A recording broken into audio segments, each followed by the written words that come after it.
Hello, hello, hello. This is your host of Massage Therapy on Reddit, Elizabeth McIrvin. What's up? The only thing with this episode is you might hear in the background some rustling because I have a little kitty and she has a little box and some things to play with because I got a package. And I'm not going to take them away and destroy her fun, because she's an awesome kitty and she deserves it. So I'm just gonna put up with a little kitty cardboard sounds. Anyways, hope that's okay with you. Hope you're doing well. Thank you for joining me on this episode. This is the 6th episode. It's kind of crazy that I'm to 6 episodes now. This is like my side passion, this is where I get to like talk about massage therapy and speak my mind from my experience and my knowledge over the years of doing it. And I do it in a funny, lighthearted way sometimes because I am a writer and a comedian in Hollywood, California. So I have a unique perspective in an often misunderstood industry. What up, guys? More importantly, what are we here for, guys? We are here to read massage therapy Reddit stories. And I'm assuming you are a massage therapist if you're listening to this podcast. If you are not, you're a cool dude or person, because to like explore your mindset and learn a different perspective is a cool thing to do. So you're like automatically a cool person in my book. Any hoozles, I'm going to read some things. Okay. This was posted 5 hours ago. Genuinely do not understand. Can someone explain to me why other therapists seem so offended that I wear gloves during massage? My clients usually can't even tell I have them on, and the ones who could didn't mind them at all, as they have never taken away from my abilities. When other therapists learn that I use them, especially older ones, they seem so annoyed/offended by it. What's up with that? ETA, ETA, that's like estimated time of arrival. Wait, did she mean ETA? That's so funny. I think maybe she meant etc. etc. That is hilarious. Okay, I wonder if that'll be explained in the comments somewhere. Okay, so ETA, semicolon, I've already said my clients themselves do not care that I wear gloves. Not a single one has ever had any problem with it. It's only other therapists, and for the record, I've only had 2 therapists who had a problem with it because they thought it would change the feel of the massage too much, but after having each on the table at different times, way after the fact, both conceded it changed absolutely nothing. ETA 2, semicolon. So I decided during school that I would prefer to wear gloves mostly because of feet. I knew they'd be a big part of the massage therapist package, and the idea of touching them directly completely grossed me out. My teacher told me gloves would be fine, but he suggested I just use them for the entire session so I don't offend someone by stopping to put them on before I touch their feet. I've had some truly unhygienic people get on the table, and it's been such a godsend for both the client and for me to be able to proceed as normal, because I'm able to fully sell that they aren't grossing me out at all because I'm wearing the gloves. Of course, on those people, I don't use forearms or elbows. I drop the table if need be for deeper pressure. But I've also only been a therapist for 9 months. My elbows haven't gained the knot sensitivity yet, so I usually prefer clearing them with my thumbs anyhow. I asked this page for opinions because I didn't want to further stir the pot by asking anyone in person why they are giving me grief over it when they're already in a funk about the gloves anyhow. So since this seems so common an issue, I figured Reddit therapists might also be offended and tell me where it's coming from. Now that I know it's not something taboo that my teacher was just letting me get away with, but more of a therapist preference, I can't say I care about being quote unquote offensive anymore. Thanks for the insight. Oh, wow. This is a really interesting one for a lot of reasons. So, first of all, a therapist for 9 months, girl. Once you get past like a couple of years, you are not really going to care what other therapists think at all. And I highly doubt you would be like even sharing that information anymore, kind of like trying to get approval from your coworkers or something like that, because it is absolutely fine. You know it's fine. There are definitely going to be people that are going to say something about it because people always want to like put in their 2 cents and their opinion, and that's fine. You know, like just leave it. Like they're not the boss. Like they're not, I mean, unless it's your manager and your manager is saying, hey, that's weird, I don't really understand it, and we need to talk about it. Yeah, that's a whole other story. Then, you know, maybe you need to have a conversation with them and explain why you use them and that clients don't mind and all that other stuff. But if it's just your coworkers, like who the F cares? Oh my gosh, who cares? Like because even like I'll say something totally like, you know, non-controversial. Like I'll say, you know, I do pregnancy massages a lot, which I do because early on in my career, I kind of discovered that not a lot of massage therapists like to do them because of the risk involved, I suppose. I don't know. Or maybe it's just hard on their back because it is hard to do a pregnancy massage. But because of that, I've been like training them and I do them very often. And so I say that, and a lot of the response I get from other massage therapists is like, oh my gosh, I could never. I don't do pregnancy. I don't like it. You know, like I really hear that a lot. But like, am I going to stop doing pregnancy massages because like a couple people are not interested in doing it themselves? No, obviously not. You know, I mean, you could also say like, oh, I do, what do you call it? Oh my God, I'm having such a brain fart. Not Reiki, not the stuff on the feet. Oh, reflexology. Like it would be like saying, oh, I like doing reflexology, you know, because I think that it really helps like to work from the feet up. And I'm sure a ton of massage therapists would be like, oh, that's too much time on the feet. I don't like that. I don't really like massaging the feet. Like everybody, like I said, everybody's got to give their 2 cents about something. So that's one thing that it doesn't really matter what your coworkers think. And then she said, so she's trying to explain, look, oh my God, it's so funny. It's so freaking funny. Like, cause obviously now at this point in my life, I'm just like, if somebody has truly nasty feet, as she said, unhygienic, right? So we're talking about, and we've all seen it as massage therapists, right? We've seen molding on the toes. That is a thing. You could get mold on your toenails. It is disgusting. It calcifies and it's, oh my gosh, it is so gross. You think I'm going to touch that? No, that's a hazard. No, like you need to be medically treated for that. That's not even a joke. That's not even me throwing shade. Like that's an illness that you need to go to the doctor and treat properly. And a lot of people just ignore stuff. They let nails grow for way too long, get infections, get ingrown toenails. They have crusty feet that gets like, you know, calcified. So it's like almost impossible to massage, like to the point where it's like sandpaper, you know. So what I've been doing through the years is I just do compressions on the feet a majority of the time, like trigger point compressions with my thumbs, because it's just like, I don't know. There's so many, especially like living in California, living in LA, like people got dirty feet. They wear sandals a lot, you know, and a lot of times I do use hot towels for that reason. Like if anybody is like kind of unhygienic, like I got hot towels on deck, you know. And I do have people who come in directly from a workout, so it's not offensive. I'm like, you're coming to me smelling sweaty and gross. Like if I put a hot towel on you to make you smell better, like don't get offended, bro. Like anyways, this is a very interesting insight from a new massage therapist. I wonder if she will change her mind later on and stop using the gloves. I knew a massage therapist I went to school with who did not want to use her thumbs because she was too afraid of getting arthritis. So she only gave massages with her elbow. I ain't gonna lie, I got a full body massage from her and it was not bad. People do weird stuff, and you know, like if you like it, you like it. If you don't like it, you don't, you know? Any hoozles. Oh my gosh. This is very short but interesting, I suppose.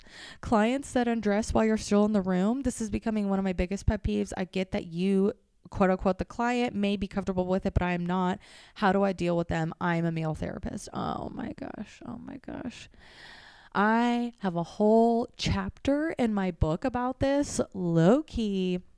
because it happens so much. And usually it's with older women, but I've had it happen with older men as well. I don't know, very rarely young people, but they're just like all of a sudden while you're like doing your intake, they start taking off their shirt. And I will say maybe it depends on the spa and the vibe, because I work somewhere now where it's more medical, and like, yeah, that is not happening. But like I've worked places that are more spa like, and that was happening. So I don't know. Anyways, the comments say, I just asked them if they could please wait till I exit the room before they start to undress. They usually are understanding. If they're not understanding, that is a serious red flag.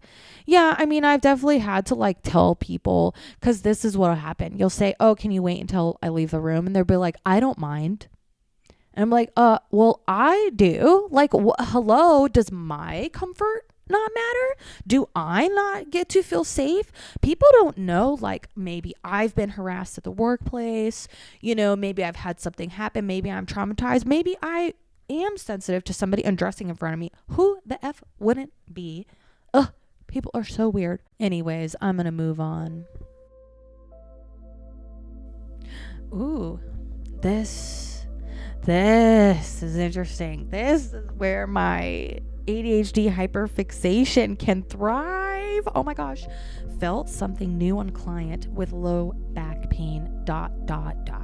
New massage therapist here. While massaging a new client with back pain yesterday, I felt something new around the sacrum and iliac crest. It almost felt as if the muscle were in little crunchy pieces. Things felt ... disconnected. ? I don't know how else to describe it. Does anyone know what I'm talking about? And could you explain to me what I'm feeling? Okay, so here we go. Let's see the responses. Okay, this is why it's interesting, because massage therapy is not studied enough. Not only is it considered a female job, which that's like fucking bullshit.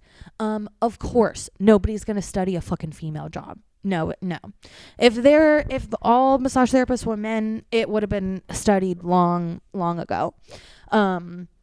Any whoozle. So we kind of have to like go based on our experiences and our collective experiences as massage therapists as kind of like testimony, to be like, oh, like this is something I've experienced too, so maybe it's experienced on a bigger level. So that stuff is really, really interesting to me, because I think there's so much there that we could learn about people and pain and stress by studying massage and studying clients more. So hopefully that's something that happens in the future. But anyways, I'm talking way too much, because maybe this is about to sound so silly.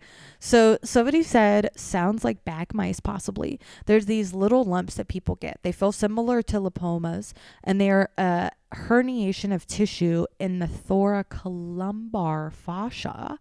There isn't anything massage could do for it. Somebody said they feel similar to lipomas because technically they are lipomas. I don't know if I'm saying that right. Lipomas? I don't know how else you would say it. Lipomas. I'm curious if anyone knows how or why they develop client to client. I've not really been able to find a consistent similarity between them. My assumption is postural lifestyle somehow. They develop in areas over joints that are overused and strained. Oh, wow. I've never heard of that. Is that safe to massage? Yeah, it's fine. They're just fatty deposits. I think that's what it is. Fatty deposits. Let's move on. Something interesting. Okay. I think this one actually might be super helpful and insightful. It says, what did you learn from the worst massages you've had? ? We have co-workers and therapists who are miracle workers and radiate healing and inspire us. Yes. But when you've gotten that absolutely lousy massage and you're getting off the table wondering why you didn't end it earlier, there was still something you realized or learned that improved your own work. What was it? All right. So let's listen to this amazing advice we're about to get. 2, always keep both hands on them if you can, even if the other one is just there to provide warmth. Getting a one-handed massage for a whole hour feels very strange, and in my head, I keep begging, please put your other hand on me, please, and whatever you're even doing with the other hand. Another massage therapist at a private practice did this too, but I knew what she was doing because I could hear her texting on her phone, probably getting back to other clients, while she was actively massaging my back. Oh my gosh, I actually have had massage therapists that, like, they'll go and grab something like a hot towel, or maybe just like the oil to put more on their hands, and they still keep a hand on my back like throughout the whole massage. And yes, like I can tell the difference. Like it seems like there's a little bit more presence there than like fully letting go. And I'm like, yeah, like you can only massage one handed for like 30 seconds here and there. Like to be doing it any longer is insane. Somebody says, finish the dang stroke. Stop cutting it off partway through the muscle. Roll it all the way off. Connect all the lines. Ugh, it was so frustrating. I was begging in my mind the whole time. I had a session once where the draping was so conservative that barely any of my quads or hamstrings were touched at all. I would have been fine with compressions through the sheet, but just a quarter of my thigh was getting work. So sad. Yeah, I actually learned this from one of my very first massage therapy mentors. She was like, you need to massage the whole thing. Like school kind of taught me to go section by section. Like if you're doing the arm, like you start up at the deltoid and the bicep, and then you go down to the forearm, and then you work the hands. But like this massage therapist that had been doing it for a while, she had her own business. She was like, you just have to do the whole thing, like the strokes up and down the arm. Yes, you can stop and have focus and things like that, but it's like way better feeling to just go all the way up for the whole muscle, for the whole leg, like I always do, from like the bottom of the leg, obviously, right up to the top of the bottom part of the glute. And even sometimes I'll put the sheet a little bit higher and, have it well tucked and everything like that. But maybe I'll even go a little higher if they're having problems in there. Somebody said communication. I think I'm pretty good at this, but poor communication from other LMTs has made me more aware. I've had a massage where they left me face down the entire time. I wish they would have told me or given me an option or something. I just kept waiting to get flipped, knowing in my mind where our timing was. It was so uncomfortable. I was pregnant and it was for 90 minutes. Holy moly. Also, not to say little things to myself under my breath. I've had LMTs who are sort of talking to themselves, but talking to me, and I don't fully hear them. It feels like they're uncomfortable or lack of confidence. Somebody said, crazy that they had you face down for 90 minutes pregnant. I feel like there's a contraindication. No. They said, yeah, it definitely is. This happened a couple weeks ago at a chain in Vegas, and I've been debating filling out their feedback form ever since. I feel like they put me with somebody who normally doesn't do prenatal. I know I should have spoken up, but I was in my head about her knowing I'm an LMT and telling her how to do her job. Oh my gosh, no, bitch. You should have absolutely fucking told her how to do her fucking job. Oh my gosh. And that really sucks. I feel like pregnancy is the number one massage you have to be super communicative about. Like, because there's so much involved. And also you just want them to feel really safe and secure and good with everything that's happening. Oh my gosh.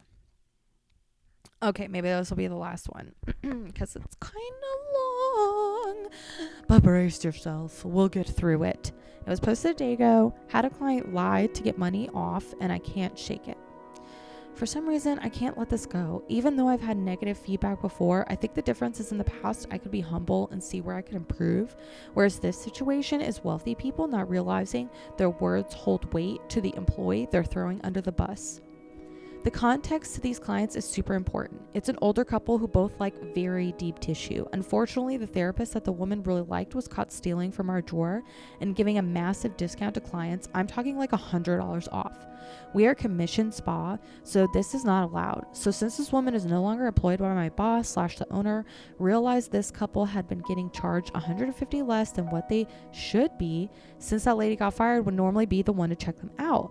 These people show up and immediately ask again about this therapist and frown when they're told again she no longer works there. Before we started their massages, my boss informed them of the correct price and the situation. So already my lady is completely unreceptive to me, barely talking, rolling her eyes just in general, wants me to know that she is displeased with having me. My boss had massaged this woman and she enjoyed, so I tried to mirror my boss as much as I could while still doing my own thing for her specific needs. I come out of the massage really proud of myself, thinking, wow, there's no way she's not happy about how now I'm really locked in. She's not happy. Now I really locked in. They go up to the checkout desk where I can hear, but they can't see me. My boss asked her specifically if she liked the massage, and she replied, it was okay. My boss pushes her for specifics. She says it was just so different than what I'm used to, which caught me by surprise since I mirrored my boss. So my boss proceeds to ask her, well, do you like my massages? She said, yes, absolutely. This raises a red flag in my boss's head, so she asked more about specifics. So this lady throws my pressure under the bus, stating it wasn't enough. Mind you, this woman weighs no more than 110 pounds, and I'm a solid, big-boned woman who has never had a complaint with deep tissue clients. Plus, I asked twice about the pressure, and she said it was good both times. At this point, I'm frustrated with what I'm hearing, but I'm not worried because I figure my boss will have my back since the situation seems pretty obvious. Nope, she gives them money off, and then comes to tell me I should give her a massage to see if she can give me pointers, which she tells me that this lady has said has now put her doubt in mind about her employees, parentheses me, skills. Now listen, I truly believe you can't grow or get better if you don't allow people to give you constructive criticism. And I've had multiple times in my career where someone showed me a better way and I was appreciative. But this wasn't that. I gave her one of the best massages I've given to date and truly believe that no matter what I did, she wouldn't have been happy because it wasn't the price or person she wanted. So why can't I let it go? I'm so frustrated by this. People lie on employees' names for free stuff, not thinking about the employee that now has to answer for their feedback. I'm glad, of course, that she recognizes that there are just going to be people like this. There are just going to be people like same. And I'm sure any massage therapist can say the same, that I've given people like the best massages and they come out being like, it's okay. I was like, I just put my heart, blood, and soul into that massage, ma'am. What the heck? Like, there are just some people who are like numb, dude, and even when it comes to the pain level thing, like I've definitely massaged people who are like underweight, like 100 to 120 pounds or something like that.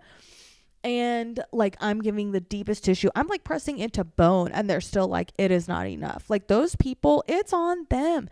Their pain tolerance has gotten so freaking out of whack that they cannot feel an elbow being dug into their back. That is not your problem.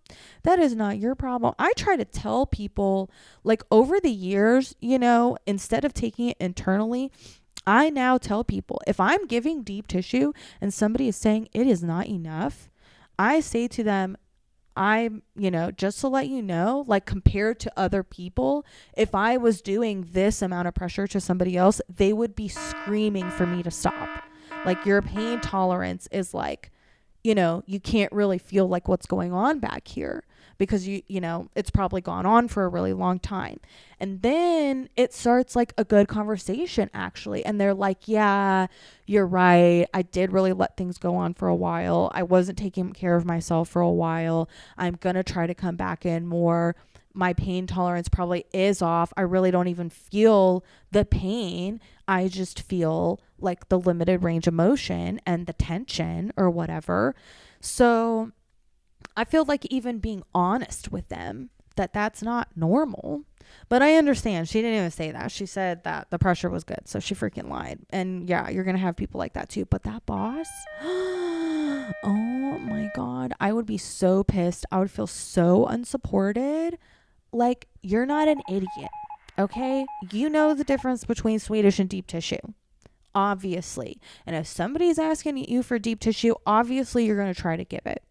If a boss does not think that a grown adult is capable of that, bitch, you're fucking tripping. That is insane. That is infantilizing your employees and thinking that they are inept and they can't do the job that you hired them to do. That's freaking bullshit. Like, managers and owners need to be more supportive of their massage therapists because they're the ones who matter at the end of the day. They're the ones who need to feel like they're taken care of so they can give their best to their clients. Like, that manager should have made her feel supported so that she could come in the next day feeling good about her massage for the next day of clients. She should have said something along the lines of like, hey, not everybody's satisfied with the massage. She could have even offered help in a less condescending way. She could have been like, oh, that lady, like, she was probably just upset that she couldn't see the massage therapist that she wanted. So maybe that's what was it. But if for some reason you feel like you want pointers about deep tissue, let me know. She definitely could have done it in a way that was not micromanaging and inappropriate in my mind. And people might think I'm going hard here, but I think the way that things are done are not the way that things should be done. Obviously, that's why I started this podcast, because after 14 years working in this industry, I'm just like, oh my gosh, I'm so tired of this bullshit. Like, I just need an outlet to speak my mind. But anyways, these were pretty interesting little stories. I haven't read anything yet that I'm like, oh my god, that was insane. Oh man. Anyways, I'm getting lightheaded from talking so much and I want to go eat food. So I hope you guys have a lovely morning/afternoon/evening. Thank you so much for listening. You guys are the best. Goodbye.